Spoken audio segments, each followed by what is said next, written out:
Hola, soy Miguel, profesor de Lengua Castellana y Literatura 2 de segundo de bachillerato. Este vídeo lo estoy grabando como una manera de poder compensar la clase que estamos perdiendo hoy, día 27 de febrero, por ser un día no lectivo y dadas las escasas clases que tenemos antes del examen. He pensado que una buena manera de poder por lo menos cerrar lo que no nos dio tiempo a hacer en la clase anterior sería grabar un vídeo comentando un poco las respuestas a las preguntas de literatura que quedaron pendientes. Y cuando terminemos esta parte, comentar también el análisis sintáctico de las dos últimas oraciones que, si mal no recuerdo, se quedaron sin explicar, ¿no? Las de los que llegan tarde carecen de modales y no me interesa si vas a esquiar, aunque mi miedo es cómo vas a terminar el proyecto de salud. Bien, lo dicho, primero literatura y después lengua. Recuerdo de todas maneras, no sé si lo acabo de decir, que estas oraciones ya están subidas a la plataforma analizada. Concretamente las podemos ver, a ver si lo encuentro aquí. Análisis sintáctico resuelto, oraciones del 20 de febrero. Este es un archivo que ya tenéis disponible. En cambio, las respuestas a literatura, como sabéis, no. Bien, la última pregunta que tratamos en clase fue la de las diferencias que había entre el vodevil y el sainete, subgéneros del teatro cómico, y la de las características del teatro de los hermanos Álvarez Quintero. Es decir, que vamos a empezar con las 6 características del teatro desnudo de Unamuno. Bien, antes de empezar propiamente, quisiera recordar que estas preguntas cortas es una manera de hacer más digerible la impartición de un tema que sería el que podría caer en la PBAU, que sería el teatro hasta 1939, teatro español hasta 1939 o hasta la Guerra Civil. Las primeras preguntas pues versaban sobre las dos primeras tendencias teatrales en esta época. En primer lugar, Jacinto Benavente, que como autor teatral pues tuvo dos obras principales, de las muchas que podríamos comentar, ¿no? Los intereses creados y La malquerida. Estuvimos hablando algo de ambas obras. Concretamente, Jacinto Benavente pues hacía un tipo de teatro dirigido principalmente a la burguesía, componía una especie de crónica siempre afable de las preocupaciones burguesas con la inclusión de una ligera ironía, pero sin profundizar, ¿no? En contraposición a este tipo de teatro de Jacinto Benavente estaba el teatro cómico, que nosotros solo hemos comentado a los hermanos Álvarez Quintero, que era un teatro diseñado sobre todo para el entretenimiento del público, ¿no? Sin muchas pretensiones intelectuales. Bien, todo lo contrario a esto es el teatro de Unamuno.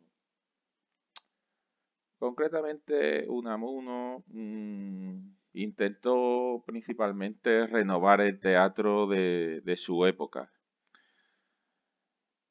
Y aquí es donde los críticos encasillan esta noción de teatro desnudo de Unamuno. La pretensión principal de Unamuno sería llevar al público un dramatismo, pero quedándose solo con la esencia, es decir,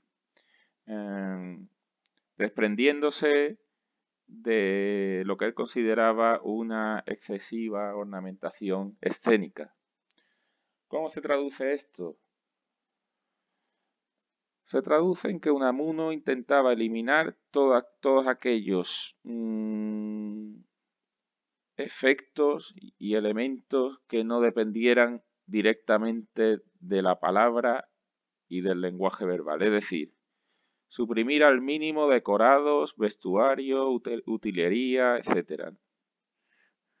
Por ello, lo que es propiamente la acción dramática de los actores apenas existe y es sustituida sobre todo por la palabra. Por tanto, resumen de esta respuesta. A la pregunta, características del teatro desnudo de Unamuno, deberíamos decir que es el intento de este autor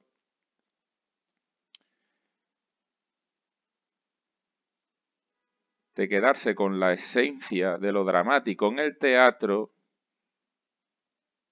eliminando todos aquellos elementos como decorados, vestuario, utilería, etcétera, que no dependan directamente de la palabra.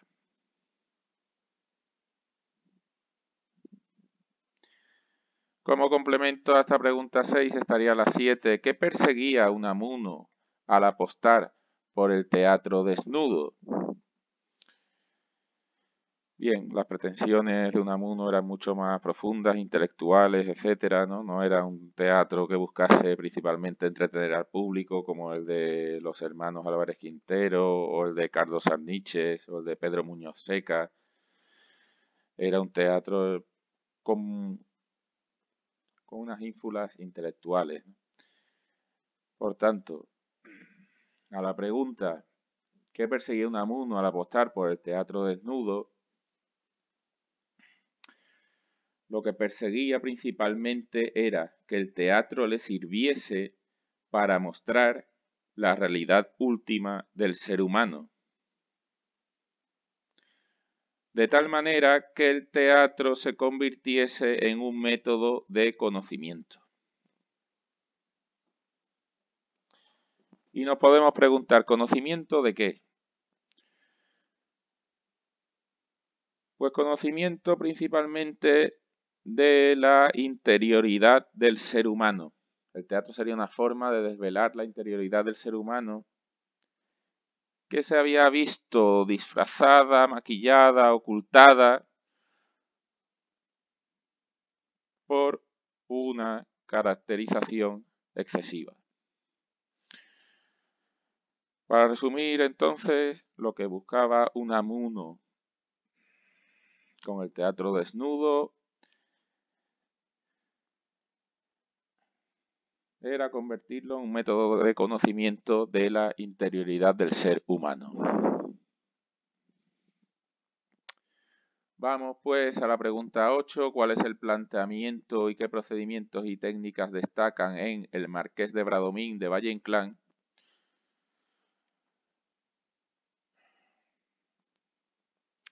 Bueno, sobre Valle Inclán tenemos que decir que es probablemente uno de los autores principales teatrales de esta época.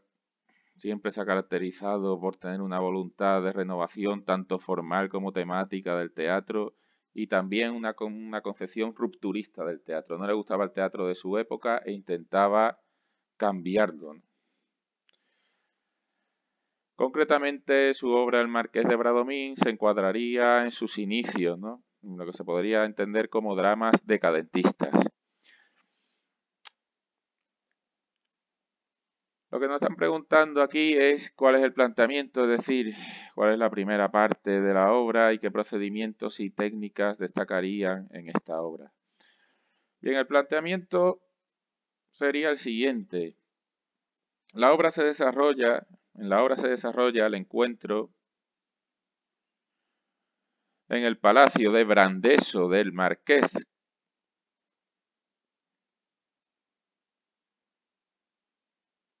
con la dama.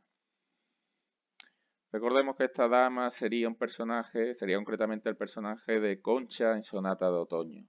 Así, por tanto, repito el planteamiento. Sería el encuentro del marqués con la dama en el palacio de Brandeso. ¿Qué técnicas utiliza en esta obra Valle Inclán que resultan innovadores o innovadoras?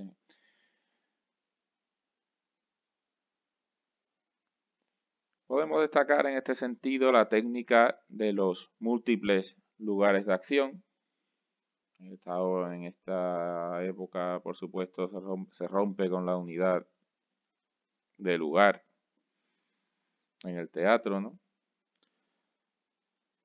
Y esta diversidad de lugares de acción sería posibilitada por el espacio abierto del jardín. Y en cuanto a los procedimientos, se pueden destacar, entre otros,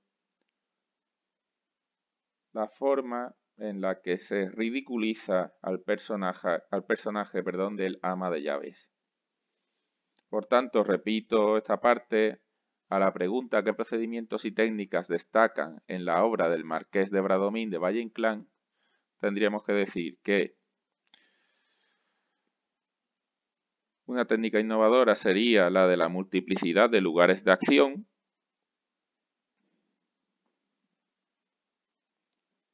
Es decir, el decorado de la obra, el lugar donde sucede la acción va variando a lo largo de la obra.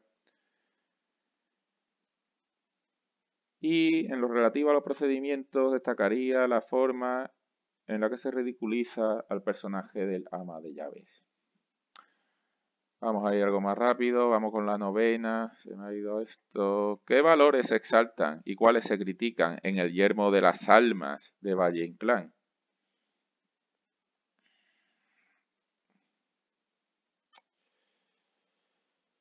Bien.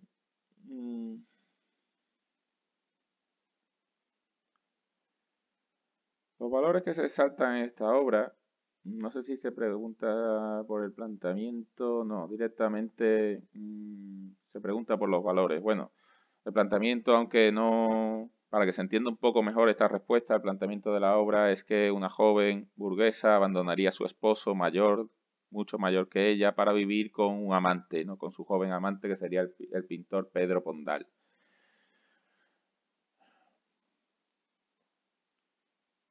Por tanto, a la pregunta ¿qué valores se exaltan y cuáles se critican?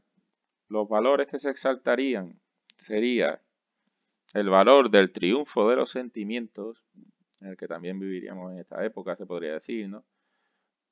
El triunfo de los sentimientos como valor, y la crítica que está incluida en esta obra sería una crítica tanto a la religión como al orden de la sociedad burguesa.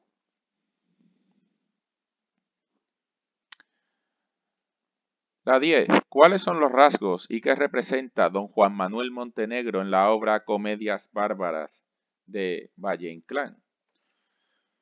Bueno, la obra Comedias Bárbaras ya estaría incluido en otro ciclo dentro de su producción teatral, ¿no? Serían obras del ciclo mítico que estarían relacionadas sobre todo con temas y personajes ambientados en una Galicia mítica e intemporal. En todas ellas, pues, se habla de una sociedad arcaica, en un mundo donde la existencia humana estaría regida por fuerzas primarias y habría conflictos relacionados con el despotismo, el sacrilegio, la lujuria, etc. Si nos centramos concretamente en la obra Comedias Bárbaras y en el personaje de don Juan Manuel Montenegro, podríamos decir que los rasgos que más representan a don Juan Manuel sería el ser un personaje violento, cruel y despótico. Repito, violento, cruel y despótico. Pero al mismo tiempo también tendría una dimensión caritativa y justa. La intención de Valle-Inclán para incluir a don Juan Manuel Montenegro en esta obra sería la de representar la decadente aristocracia rural. Digamos que sería una especie de último mohicano de la aristocracia rural. Y serviría para simbolizar al último de esos héroes en un mundo, este mundo rural aristocrático, que estaría ya completamente en decadencia. Hay que decir que, aunque don Juan Manuel tenga esta dimensión negativa de ser violento, cruel, despótico, etc., aún así, su parte más caritativa y justa hace que se eleve respecto a sus hijos, ¿no? Que serían ya codiciosos, vulgares. Y solo don Miguelito tendría alguna de las virtudes de su padre.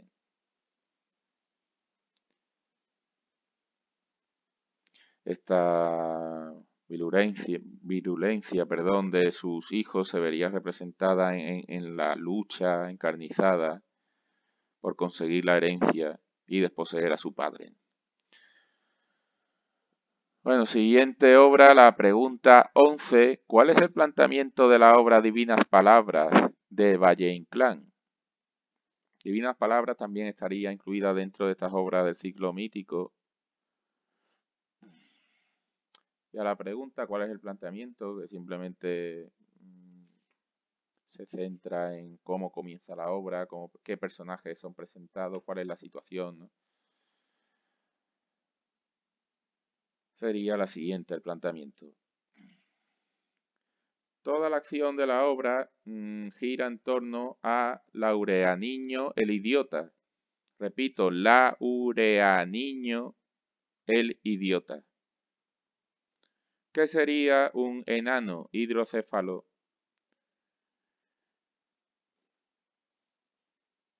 y sus familiares,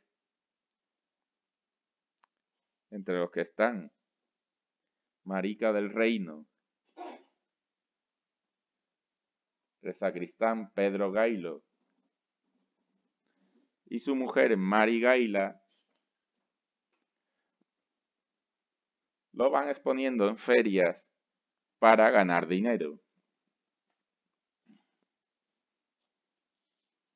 Repito entonces, ¿cuál es el planteamiento de la obra? El protagonista, lo que podríamos decir que es el protagonista, que sería Laureaniño el idiota, que sería un enano hidrocéfalo,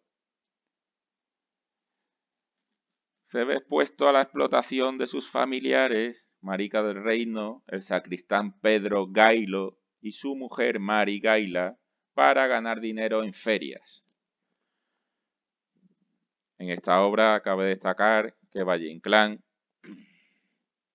consigue reflejar muy bien el mundo distorsionado de los esperpentos y todo ese ambiente decadentista.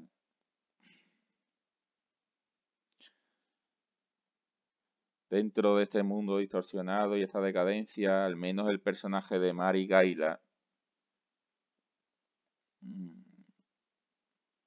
se separa de ellos ya en el transcurso de la obra y alcanza cierta humanidad, ¿no?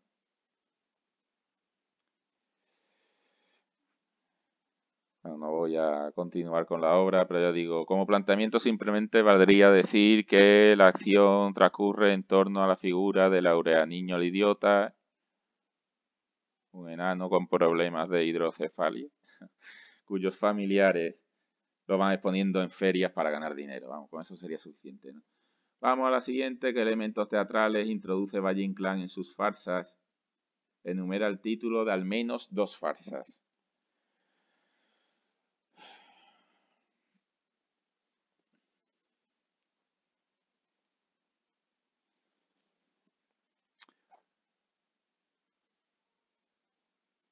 Bueno, los elementos teatrales. Respecto a los elementos teatrales, en primer lugar estaría el recurso al teatro dentro del teatro, es decir, la representación teatral de personajes que están viendo o están participando en un teatro. Claro, ¿qué se busca con esto? De un teatro dentro de la representación teatral, ¿no? O sea, que se represente teatralmente un teatro dentro del teatro, aunque parezca un trabalenguas, ¿no? Pues se intenta que ya los espectadores no consideren a la obra que están viendo como algo impostado o fingido, ¿no? Sino que parezca ya que lo verdaderamente actuado es ese teatro dentro del teatro y los personajes que están viendo esa obra sí ya conseguirían una cierta empatía con el auditorio y ya no parecerían que están representando nada cuando realmente sí lo hacen, ¿no? Entonces, ¿esto cómo se resume? La ruptura del efecto de realidad escénica a través del teatro dentro del teatro. Ese es el primer elemento teatral. El segundo, el uso de disfraces. Y el tercero sería la introducción de personajes de farándula.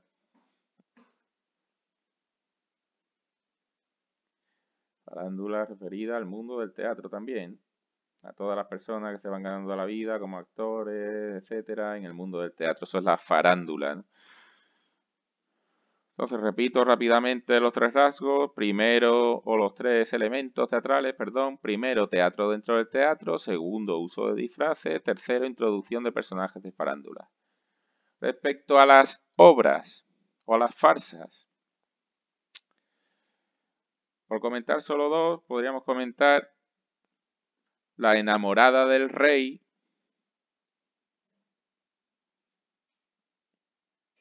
y La reina castiza.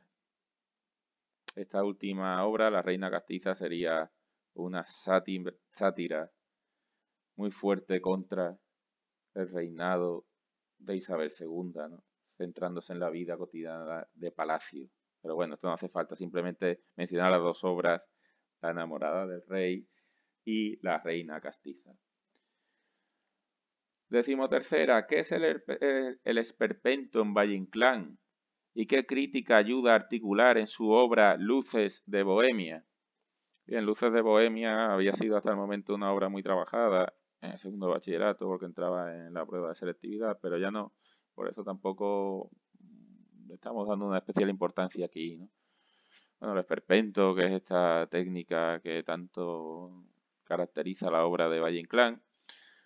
¿Qué podríamos decir que es el esperpento en Valle Inclán? Bien. Para empezar, ¿cómo se consigue el esperpento? Se conseguiría deformando tanto aspectos de personajes como situaciones, consiguiendo así producir una visión caricaturizada de estos, o cómica de estos, cómica pero siempre con un punto de ser algo macabro, ¿no?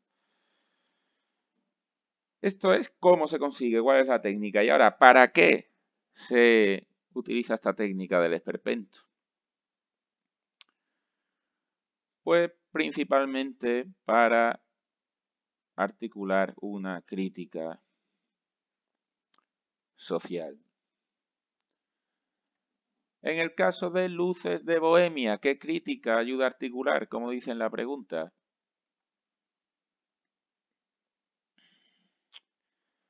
Pues bien,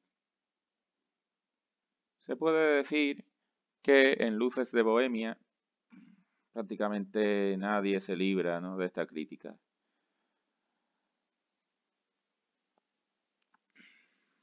Por tanto, desde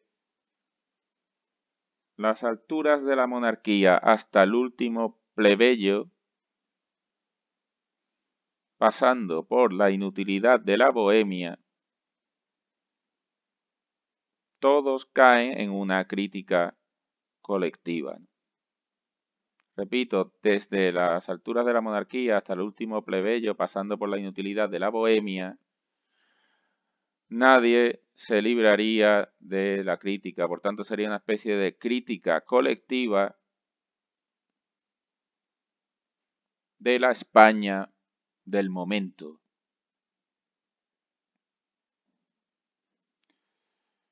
Una España que estaría dominada por la estupidez, la miseria, la injusticia, la violencia, etc.